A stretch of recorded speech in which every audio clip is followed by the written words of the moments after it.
Hello and good morning and welcome to day 10, the second part of the 28-day digital detox program. So we're on the second cycle of 9 days, and here is where it gets really interesting. This is where we lean in. This is where we do some inventory. This is where we do some heavy lifting. And it's actually a very dynamic part of the program. Now, Observe and Allow. Observe and Allow has opened a door. It's opened a door to our perception of ourselves. If you will, it's like a window into the soul. And it is such a beautiful place. But because we are human, because we are dynamic, because we are made of flesh, because we are action driven on this planet, it's about doing as well as being. There's plenty of spaces you can be in the universe. But here is where we do the doing, the action. So now we're going to really reflect, not just on the past 9 days, which I think is really useful. And I think all of us have had an epiphany or two along the way. All of us, I would imagine, have noticed a slightly different relationship coming in with technology, perhaps that surprised us. For me, a big surprise is there's almost more of a respectful, I have more of a respectful approach to technology now, almost like I'm making an appointment with it, like I'm setting aside a special time for it. And it elevates it. For me, it is elevated it, and it's and this is just my share. I'm not saying this is what happens for everybody, but it's made me become much more mindful. Number one, of the things I watch or listen to. And number two, how long I spend in those pockets of somebody else sharing their ideas. I mean, usually for me, it's podcasts. So I've noticed that's shifted. So let's get into SWOT. We're going to do an audit over the next 9 days. Now, for those of you that don't know what SWOT stands for, it stands for strengths, weaknesses, opportunities. And for this particular program, the T stands for temptations. Temptations. Now, some people might say, well, that's the same as a threat. It really isn't. Temptation is not a threat because it comes from within. And we have the ability to override a temptation. We don't always have the ability to override or rebuff an actual threat. So let me just read from my notes from yesterday. I did spend a little time thinking about this. My feeling is that, or my intention is that every day for the next 9 days, I'm going to share with you a scientific fact, because we're now talking not so much to the monkey mind, we're really talking to the intellect, the enlightened mind. We're engaging that aspect, and it's loftier. It's a loftier vantage point, intellect. And I'd like to share also an inspirational quote from somebody in the world of self-help. And I think that's going to be powerful as we work through this phase. Okay, so roll your sleeves up. It's time for a personal audit. So through each day, we're going to use our notepad. If you went out and got a journal, use a journal. We're going to write at the top of the first page SWOT reflections, strengths, weaknesses, opportunities, temptations. We're going to use analog tools, things like cards, little stick-it notes, paper trackers, maybe even some tactile objects. And as we go along, we're going to reinforce our action with inspiring quotes, with research and inspiring quotes, because we're building something here. We're not we're not in a reactive phase now. We're in a proactive phase. And what we're doing is we're mapping out our current digital landscape as it stands now.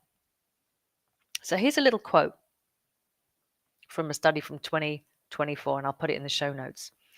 Even short periods of smartphone use measurably change hemodynamic activity in the dorso lateral prefrontal cortex, the region involved in cognitive control. And I'd like to share a quote from Annie Dillard. Quote, "How we spend our days is, of course, how we spend our lives." So in a single day, we might think, well, it's just a day, just let it go. But those days add up, and those days become weeks, months, years, decades. And before you know it, those habits, those little actions actually determine what your life looks like over a lifespan. That's food for thought. So here are the foundational concepts. So we're going to look at strengths, okay? We're going to start with something really positive. And I've shared a few of my own observations with you. So feel free to share some of yours in the comments of this video. So what supports healthier digital habits? It's the usual suspects. It's self-discipline. It's establishing a new routine, stacking habits. So stacking a good habit alongside a bad habit. Reflecting on previous wins, where you won, where you got it right, where you overcame a temptation and did something else. And then awareness. So being present, bringing your present, your I am presence of observation into everything will change everything. So getting into the habit of just being in this now moment is going to change how you interact with your gadgets. Number 2, weaknesses, which we'll do another day. So what undermines our digital detox efforts? So some examples would be people, places, things like boredom, impulse use, stress, scrolling if we had a really hard day and we just want to veg out. 3, opportunities. What digital detox might make possible?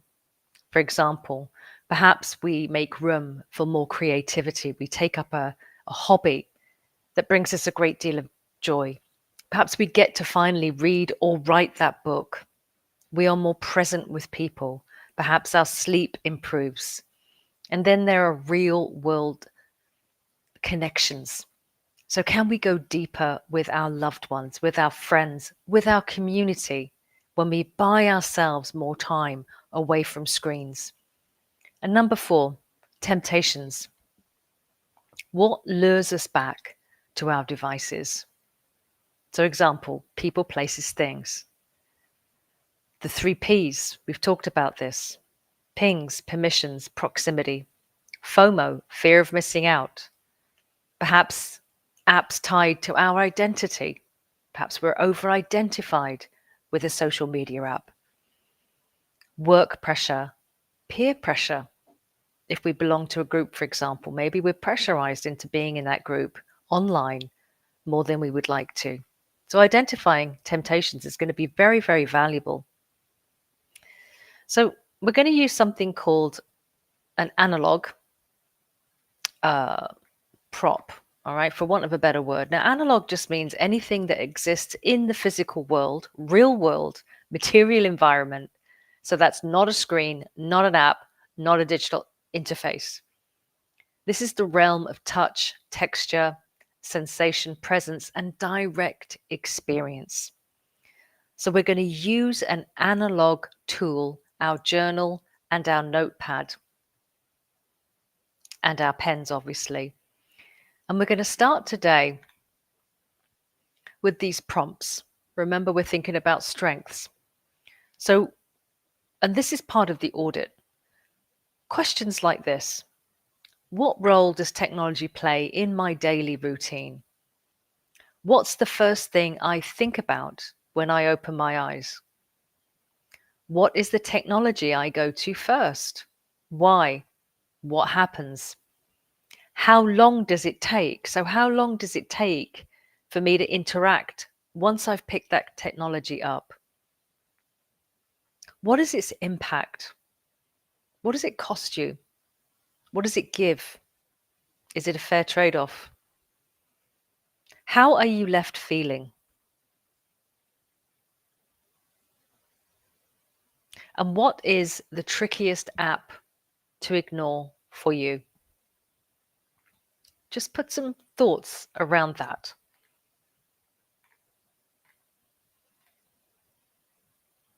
And what we're going to do over the next 9 days is we're going to create a wheel with the strengths, weaknesses, opportunities, and temptations.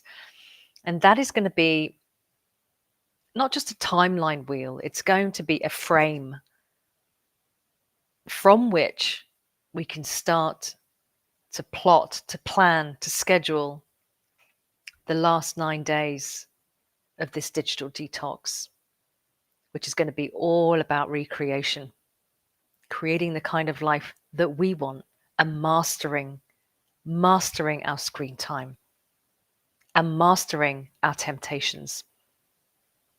I'd like to leave you with this thought by Cal Newport. Quote, "Focus is the new superpower in a distracted world." Focus is the new superpower in a distracted, and I would add, fragmented world.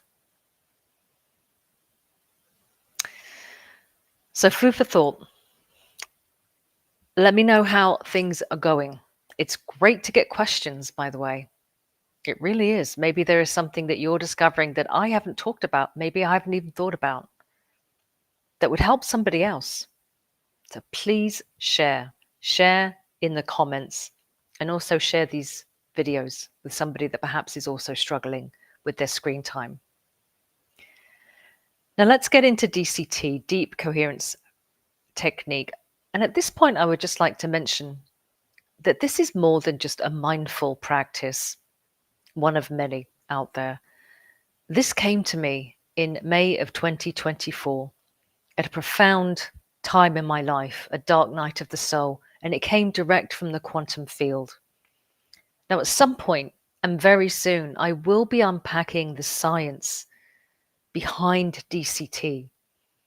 But for now, I'll tell you that this is something that you can do by yourself, and over 28 days, your life will shift. I guarantee it. And there's no charge for this. It's not complicated because it comes direct from source.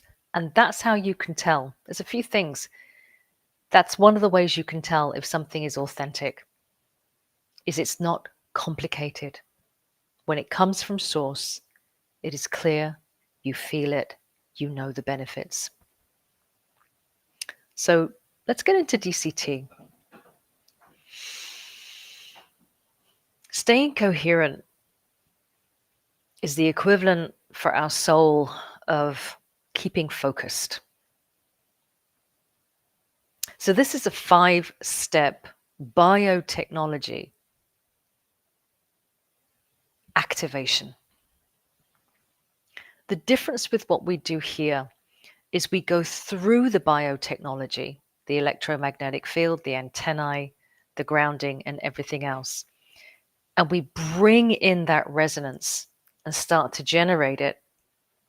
And then we explode out the I am, the I am. So that's more than just a heart activation. And we always open up from the heart first before we engage the enlightened mind. So put your feet on the ground. Now, I do this sitting down simply because I'm in my office, but there are times actually when I will do this standing up outside. It's actually one of my favorite things to do in nature.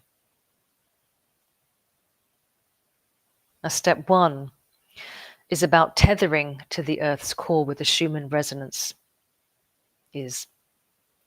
Because you are a lightning rod. You are a sophisticated piece of electromagnetic divine technology.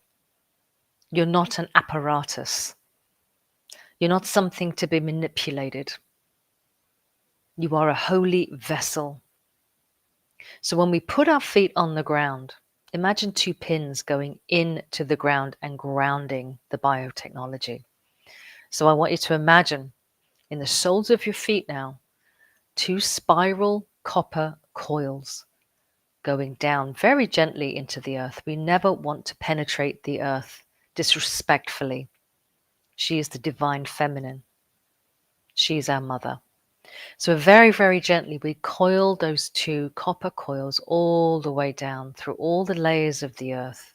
So feel that winding down, winding down. And as we wind that down, going down through the layers, eventually we reach the center of the earth itself. And when we reach the center of the earth, those copper spirals, those rods, those grounding rods, very gently plug into an infinite source of grounded power, divine feminine power, the earth's core. And when you connect and plug in, you realize that you are not the only one there, that in fact, all living things are also plugged in there.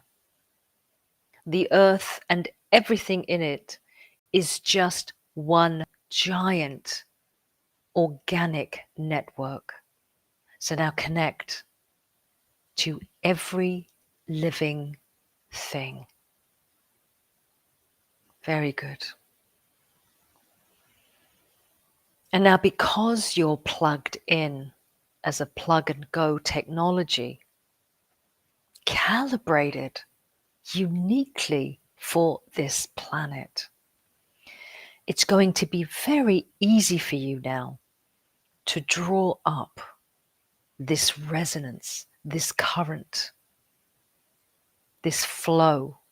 So draw it back up that spiral. And as it rises through those copper spirals, you notice something happening. You notice that the copper turns into gold and it starts to vibrate. So feel that vibration rising up through the two coils, rising up through the layers of the earth, up, up, up, up, all the way up until it reaches the soles of your feet that are two pads, electromagnetic pads that are configured with their networks to receive this grounding frequency.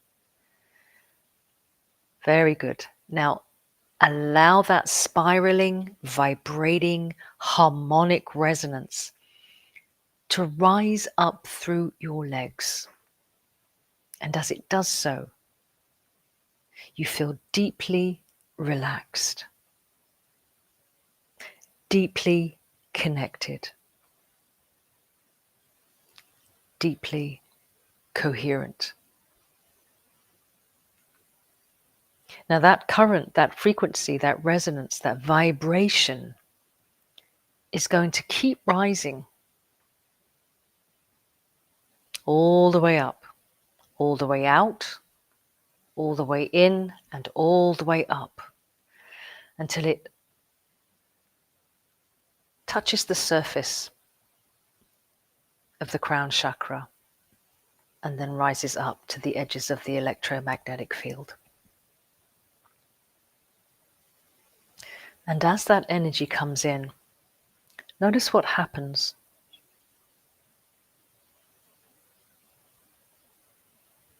The monkey mind is silenced.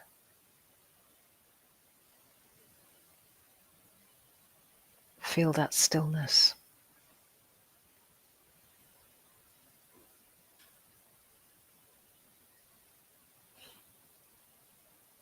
Step number 1 is complete. We are grounded to the earth. Step number 2, we are going to electrify through the light codes, through breath. 5 deep breaths through the nose, exhale through the mouth.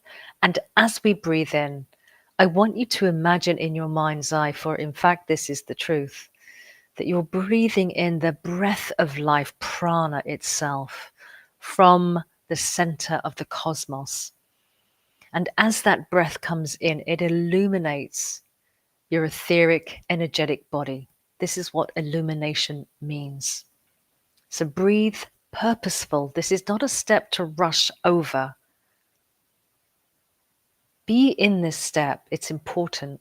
And then as you exhale, I want you to imagine that anything that is not for your highest good in your body, that it leaves through that exhale, and then it goes back to the cosmic center where it's recycled. Okay? Nothing is wasted. So 5 deep breaths and really feel the light.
Very good. Step number 2 is complete. Light body has been activated. And now we're going to prime our electromagnetic field. Step number 3. Now we use our hands as antennae, the pads, the palms, and the fingers kinetically to engage, to feel, to connect with the sentient field that is all around you. Now, this is the torus field, this is the aura, this is your biofield. It is there, it is sentient, it is not empty space. So connect to it, feel it.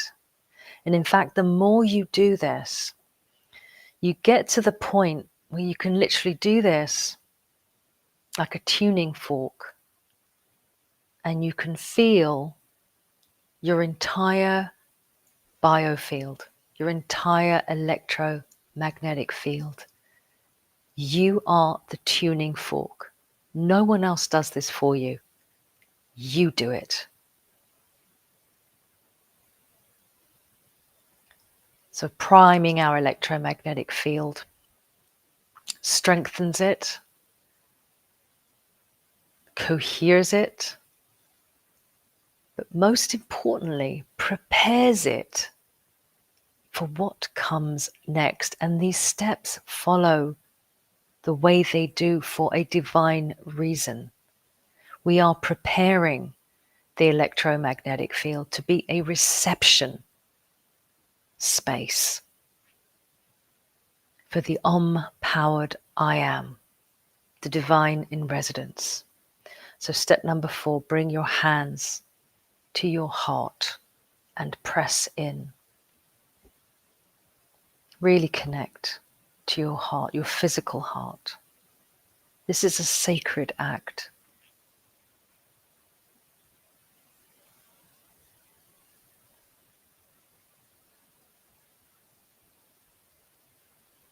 And now very gently open your hands like this, as though you're opening the gates of the Holy of Holies, the tabernacle, the temple, the portal to your higher power. And as you do this, notice that there is a sun inside of your chest, S-U-N. It is luminous, it is golden, and it is rising. It is rising up, and it's unfolding and growing as it rises.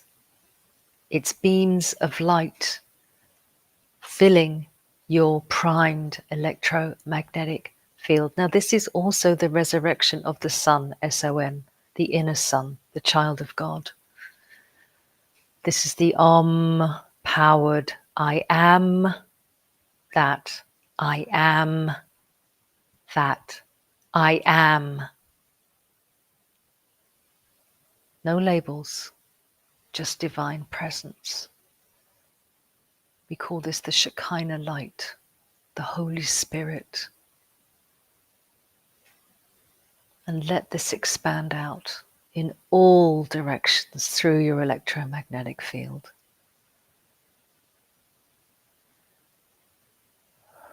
Very good. Very good. Just feel the magnificence of who you are when you unfold.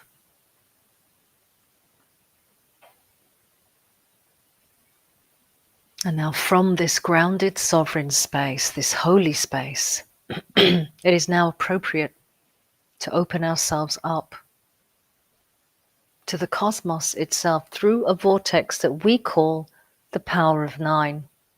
It is a safe conduit. Now feel that beam of light come down through the enlightened mind. Third eye, pineal gland activated.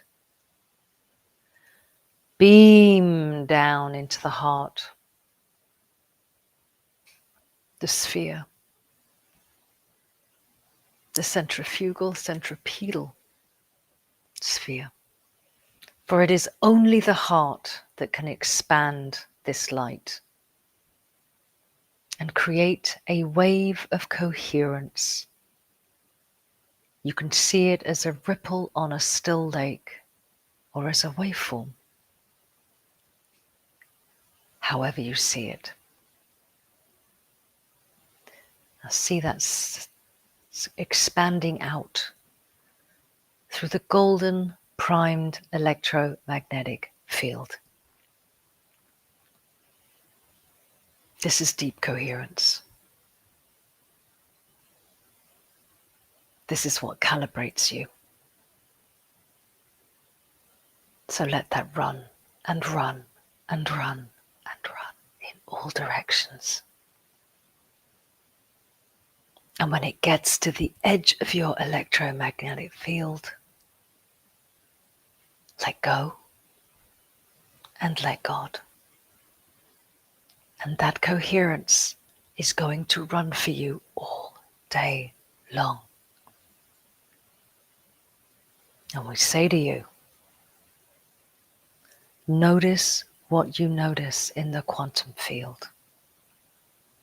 Not just notice things that happen, but start to feel and sense vibrational shifts in the field. Any changes in coherence, get sensitized. The more you do this, the more you will be visible and clear as a signal in the quantum field. And your life will shift. So, have a beautiful day. And I invite you, before you do your SWOT analysis, before you start with the analog, stay in this stillness for as long as you can before you start your day.